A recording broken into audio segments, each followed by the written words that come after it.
ప్రజాప్రభుత్వం 2 నెలల పాలనలో సుపరిపాలన అందించాం. అన్ని చేశామని కాల్ రెగరేసుకుని మేము తిరగట్లేదు. 4000 రూపాయలు వృద్ధులకి పెన్షన్ ఇస్తున్నాం. వికలాంగులకు 6000 రూపాయలు బెడ్కే పరిమితం అవుతే 15000 రూపాయలు పెన్షన్ ఇస్తున్న ఏకైక ప్రభుత్వం ఆంధ్ర రాష్ట్రంలో ఉన్న ఎన్డీఏ ప్రభుత్వం. తిరిగి ప్రారంభించాం. బిఎస్సి ద్వారా 16000 టీచర్ పోస్టులు భర్తీ చేశాం. 6000 కానిస్టేబుల్ పోస్టులు భర్తీ చేశాం. ఏకంగా మన జాబ్ క్యాలెండర్ విడుదల చేసి సంవత్సరం పూర్తయ్యే లోపల 10,000 ఉద్యోగాలు కూడా భర్తీ చేసే బాధ్యత ఎన్డీఏ ప్రభుత్వం తీసుకుంటుంది. ఏకంగా చేనేత సోదరులకి హ్యాండ్లూమ్ ఉంటే 200 యూనిట్ల కరెంట్ ఉచితంగా ఇస్తున్నాం. పవర్ లూమ్ ఉంటే 500 యూనిట్ల కరెంట్ ఉచితంగా ఇస్తున్నాం. ఆటో డ్రైవర్ల సేవలో ఆదుకున్నాం.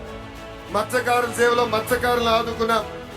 స్త్రీ శక్తి పేరుతో మహిళలకి బస్సులో ఉచితంగా ప్రయాణించే హక్కు కూడా ప్రజాప్రభుత్వం కల్పించింది.